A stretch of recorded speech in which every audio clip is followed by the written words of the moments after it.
आज मेरठ में रैली को संबोधित कर करेंगे यूपी में चुनावी अभियान की शुरुआत। मंच पर मौजूद रहेंगे एनडीए के सभी दलों के नेता। पश्चिमी यूपी में पहले चरण के तहत 19 अप्रैल को बिजनौर, मुजफ्फरनगर और कैराना, दूसरे चरण में 26 अप्रैल को मेरठ और बागपत सीट पर होगा मतदान।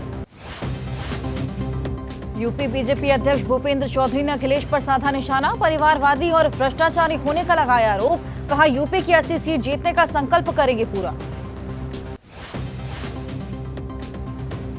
एनडीए में शामिल एसबीएसपी नेता ओम प्रकाश राजभर ने कहा, यूपी में 80 के 80 लोकसभा सीट जीतने का जो लक्ष्य है, मेरठ की रैली उसकी शुरुआत। यूपी में आज पल्लवी पटेल के साथ मिलकर तीसरे मोर्चे का ऐलान कर सकते हैं ओवैसी। सूत्रों के मुताबिक आज लखनऊ में अंतिम दौर की बातचीत है, फिर साझा प्रेस कॉन्फ्रेंस में मोर्चे का ऐलान होगा। आज दिल्ली में विपक्षी गठबंधन इंडिया की लोकतंत्र बचाओ रैली, अलायंस के सभी घटक दल होंगे शामिल। कांग्रेस ने कहा, रैली का उद्देश्य किसी व्यक्ति को नहीं बल्कि संविधान और लोकतंत्र को बचाना। विपक्ष की रैली में महंगाई, 45 साल में सर्वाधिक बेरोजगारी दर, किसानों के खिलाफ अन्याय भी मुद्दा रहेगा। जयराम रमेश ने कहा, केंद्रीय एजेंसियों के दुरुपयोग के जरिए से विपक्ष को निशाना बनाना मुद्दा। कांग्रेस नेता जयराम रमेश ने कहा, शुक्रवार को आयकर विभाग के मिले 2 और नोटिस, जयराम ने नहीं दिया कोई ब्यौरा। दिल्ली में विपक्षी गठबंधन की बड़ी रैली, सूत्रों के मुताबिक सुनीता केजरीवाल भी होंगी शामिल, सामने रखेंगे अरविंद केजरीवाल का संदेश। हेमंत सोरेन की पत्नी कल्पना सोरेन ने की सोनिया गांधी और सुनीता केजरीवाल से मुलाकात। कहा, 2 महीने पहले झारखंड में थे हालात, वही अब दिल्ली में हो गए। आप नेता दिलीप पांडे का दावा, पूरी तरह भरा मिलेगा रामलीला मैदान, लोगों को पता है केजरीवाल ने बुरे वक्त में दिया साथ। आरजेडी नेता तेजस्वी यादव ने कहा, देश में अघोषित इमरजेंसी, विपक्ष के नेताओं को टारगेट किया जा रहा। सत्ता पक्ष नहीं चाहता कि उनके सामने कोई खड़ा होकर सवाल पूछे। टीएमसी नेता महुआ मोइत्रा ने केजरीवाल की गिरफ्तारी पर कहा, ये शर्मिंदगी भरा है कि हमारे लोकतंत्र पर यूएन ने उठाए सवाल, अमेरिका और जर्मनी ने भी पूछा। विपक्ष की रैली पर बोले हरदीप सिंह पुरी, गलत नैरेटिव फैलाने की हो रही कोशिश, सरकार के खिलाफ की जा रही बातें, कहते हैं लोकतंत्र खतरे में है, लोकतंत्र इमरजेंसी के दौरान खतरे में आया था। बीजेपी नेता शाजिया इल्मी ने साधा निशाना, कहा, भ्रष्टाचार के पर्याय माने जाने वाले आज सब रामलीला मैदान में इकट्ठा हो रहे, झाड़ू का आंदोलन अब शराब पर खत्म हो रहा। आबकारी नीति मामले में ईडी ने दिल्ली के मंत्री कैलाश गहलोत से की करीब 5 घंटे पूछताछ। इसी मामले में जांच एजेंसी ने किया था अरविंद केजरीवाल को गिरफ्तार। ईडी की पूछताछ के बाद कैलाश गहलोत ने कहा, मैंने सभी सवालों के दिए जवाब, आबकारी नीति के सभी पहलुओं के बारे में की थी पूछताछ। सूत्रों के मुताबिक कैलाश गहलोत से आबकारी नीति बनाने के बारे में पूछताछ हुई। 2021 से 22 की नई शराब नीति को बनाने और कार्यान्वयन के लिए बने जीओएम का हिस्सा थे कैलाश गहलोत। ईडी ऑफिस से निकलते समय दिल्ली के मंत्री कैलाश गहलोत ने कहा, कोई घोटाला नहीं है, जैसे जैसे समय गुजरेगा हर कोई इसके बारे में आश्वस्त हो जाएगा। बीजेपी नेता गोपाल कृष्ण अग्रवाल ने कहा, एक के बाद एक खुलती जा रही है शराब घोटाले की परतें, एक के बाद एक जुड़ते जा रहे हैं तार, ये दिल्ली और देश के लिए बहुत बड़ी बात। बिहार के पूर्व डिप्टी सीएम तेजस्वी यादव ने कहा, मैं पहले से कहता रहा, बीजेपी एक वॉशिंग मशीन, बीजेपी नेता और दूसरे दल से बीजेपी में शामिल होने वालों को दी जा रही क्लीन चिट। झारखंड के पूर्व सीएम हेमंत सोरेन समेत 5 लोगों के खिलाफ ईडी ने आरोप पत्र दायर किया। पीएमएलए कोर्ट ने भी भूमि घोटाले के मामले में सोरेन की बढ़ाई न्यायिक हिरासत। बीजेपी ने जारी की 11 उम्मीदवारों की 8वीं सूची, दूसरे दलों से आने वाले नेताओं को दी गई है वरीयता। 19 अप्रैल से 1 जून के बीच होने हैं लोकसभा के चुनाव। आप छोड़कर आए सुशील रिंकू को पंजाब के जालंधर, कांग्रेस छोड़ने वाले रवनीत सिंह बिट्टू और परनीत कौर लुधियाना और पटियाला। वहीं बीजेडी से आए प्रतिहरी मेहताब ओडिशा के कटक से बीजेपी प्रत्याशी। बीजेपी ने लोकसभा चुनाव के लिए घोषणा पत्र समिति बनाई है। 27 सदस्यीय समिति के राजनाथ होंगे अध्यक्ष, निर्मला सीतारमण संयोजक और पीयूष गोयल को सह संयोजक की जिम्मेदारी दी। सूत्रों के मुताबिक गरीबों, युवाओं, किसानों और महिलाओं को ध्यान में रखकर बनाया जा रहा है बीजेपी का घोषणा पत्र। पहले चरण के मतदान से पहले बीजेपी कर सकती है जारी।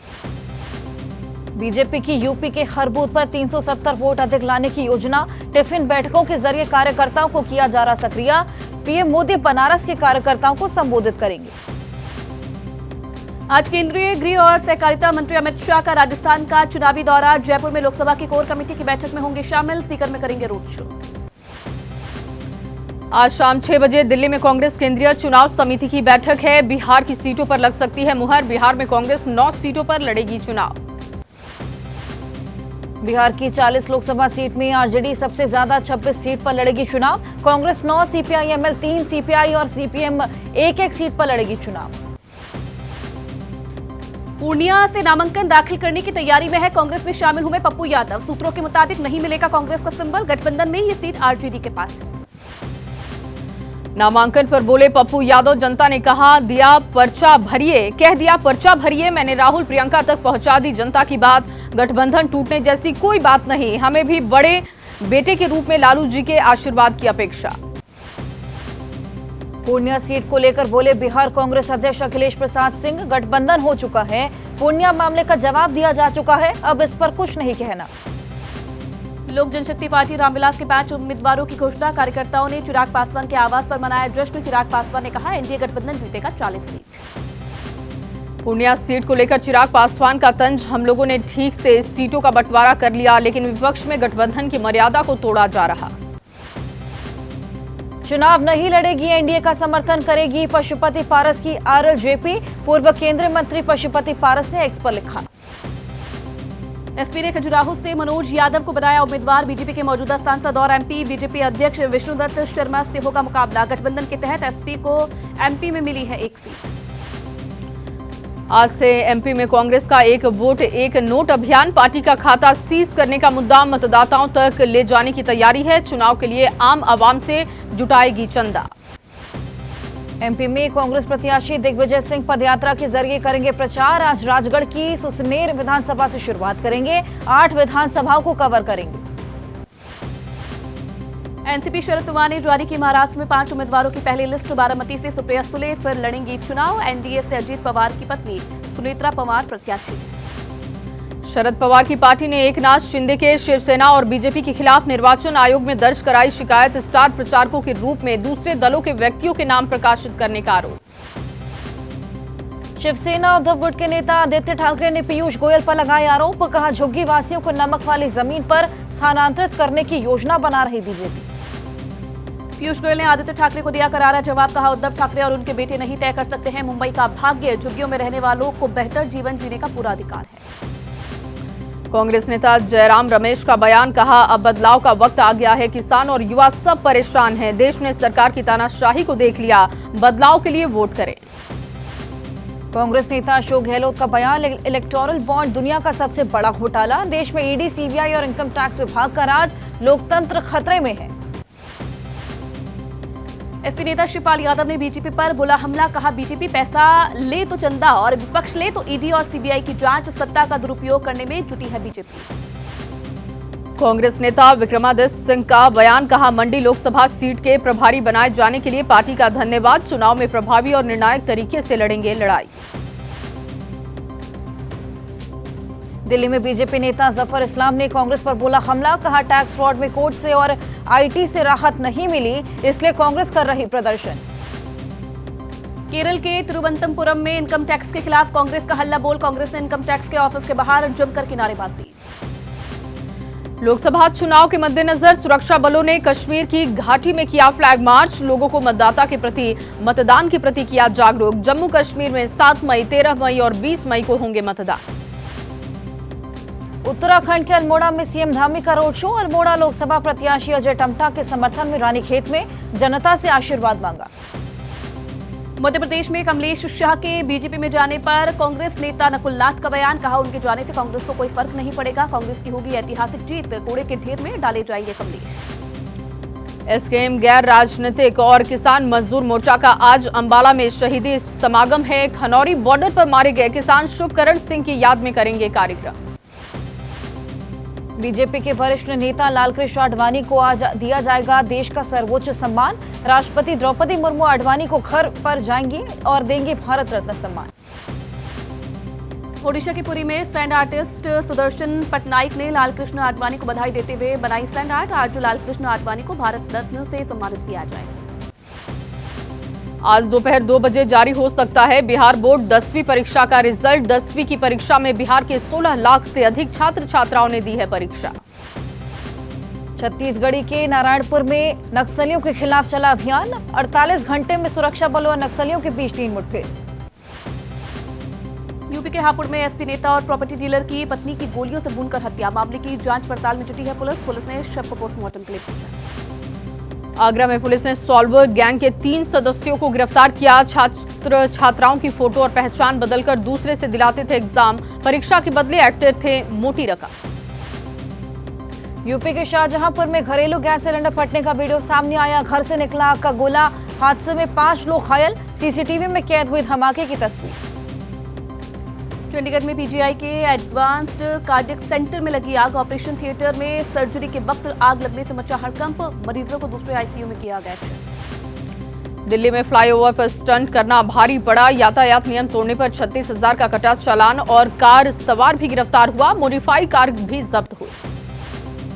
हिमाचल प्रदेश के धर्मशाला में बर्फबारी। धौलाधार की पहाड़ियों पर गिरी बर्फ। बर्फ की सफेद चादर में ढकी पहाड़ी। ENB अवार्ड्स में एबीपी न्यूज का दिखा कमाल। अविनाश पांडे को सीईओ ऑफ द ईयर का अवार्ड मिला। एबीपी न्यूज को ऊंचाइयों पर ले जाने का श्रेय मिला। ENB अवार्ड्स में एबीपी न्यूज की धूम। एबीपी न्यूज को मिला चैनल ऑफ द ईयर का अवार्ड। एबीपी नेटवर्क ने कुल 50 ENB अवार्ड अपने नाम किए। ENB अवार्ड में जगविंदर पटियाल का फिर दिखा करिश्मा। जगविंदर पटियाल को बेस्ट एंकर का अवार्ड मिला। बेस्ट प्राइम शो के लिए जाने जाते हैं जगविंदर पटियाल। प्राइम शो में एबीपी न्यूज का जलवा। पब्लिक इंटरेस्ट को बेस्ट प्राइम शो का अवार्ड मिला है। जनता के मुद्दों पर आधारित प्राइम शो। प्राइम शो में एबीपी न्यूज का बजा डंका। सीधा सवाल को बेस्ट अर्ली प्राइम टाइम का अवार्ड मिला। शो में आपके हर सरोकार के मुद्दे पर संदीप चौधरी करते हैं सीधा सवाल। एबीपी न्यूज के शो सनसनी और सस्पेंस को भी award. Best late prime time show का ENB अवार्ड मिला। एबीपी न्यूज के कार्यक्रम मुट्ठी में चांद को बेस्ट करंट अफेयर्स प्रोग्राम का अवार्ड मिला। साक्षात को बेस्ट इन डेप्थ सीरीज का अवार्ड मिला। एबीपी न्यूज की एंटरटेनमेंट शो में भी धूम रही। सास बहू और साजिश को बेस्ट एंटरटेनमेंट कवरेज का अवार्ड मिला।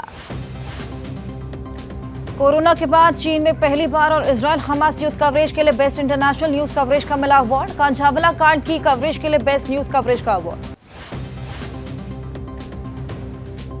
एबीपी न्यूज की ENB अवार्ड में धूम रही शराब माफिया के खिलाफ एबीपी न्यूज की मुहिम को best coverage on social issue का ENB अवार्ड मिला। मनाली की सुनिए सरकार के लिए एबीपी न्यूज को बेस्ट न्यूज वीडियो का अवार्ड मिला है। विनोद वाजपेयी को मिला बेस्ट वीडियो एडिटर का अवार्ड। टेक्नोलॉजी में भी एबीपी न्यूज रहा आगे। गुजरात, हिमाचल और कर्नाटक चुनाव नतीजे के लिए एबीपी न्यूज को बेस्ट यूज ऑफ टेक्नोलॉजी का ENB अवार्ड मिला। टेक्नोलॉजी के मामले में एबीपी न्यूज की छाप। चंद्रयान के हथियार जो चांद के रहस्य पर करेंगे वॉर के लिए बेस्ट कवरेज ऑफ टेक्नोलॉजी का मिला अवार्ड। कोरोना के खिलाफ मुहिम के लिए best campaign for social cause का अवार्ड मिला है। चांद पर पहले कदम का सच के लिए मिला। फैक्ट चेकिंग के मामले में चैनल ऑफ द ईयर का अवार्ड। भूपेंद्र रावत को मिला बेस्ट वीडियोग्राफर का अवार्ड। मृत्युंजय सिंह को मिला बेस्ट स्पॉट न्यूज रिपोर्टिंग का अवार्ड। साक्षात के लिए बेस्ट प्रोग्राम प्रोमो का अवार्ड मिला। Young profession of the year के लिए एबीपी न्यूज को मिले 3 अवार्ड। श्रेया तिवारी, दिव्यांकर तिवारी, प्रियांशी चौधरी को young professional of the year का अवार्ड। आईपीएल में आज 2 टक्कर। पहले मुकाबले में गुजरात टाइटंस और सनराइजर्स हैदराबाद के बीच मुकाबला है। दोपहर 3:30 बजे अहमदाबाद में खेला जाएगा मैच। आईपीएल की दूसरी टक्कर चेन्नई सुपर किंग्स और दिल्ली कैपिटल्स के बीच होगी। ये मैच विशाखापट्टनम में शाम 7:30 बजे से होगा। आईपीएल में लखनऊ सुपर जॉयंट्स ने पंजाब किंग्स को 21 रन से हराया। लखनऊ की सीजन में यह पहली जीत। लखनऊ सुपर जॉयंट्स ने पहले बैटिंग करते हुए 199 रन का बड़ा स्कोर बनाया। क्विंटन डिकॉक ने सबसे ज्यादा 54 रन बनाए। मिडिल ऑर्डर में निकोलस पूरन और कुणाल पांड्या ने 23 पारियां खेली। पंजाब के खिलाफ पूरन ने 21 गेंद पर 42 रन लिए। हर्षल पटेल, राहुल चहर और कगिसो रबाडा की पिटाई के बीच भी सैम करन ने शानदार गेंदबाजी की। सैम करन ने 4 ओवर में 28 रन देकर झटके 3 विकेट। पंजाब के कप्तान शिखर धवन ने 70 रन की पारी खेली। जॉनी बेयरस्टो और शिखर के बीच 102 रन की साझेदारी हुई। लखनऊ के मोहसिन खान ने मैच का सबसे बड़ा विकेट लिया। पहले शिखर धवन को 70 रन के स्कोर पर भेजा पवेलियन।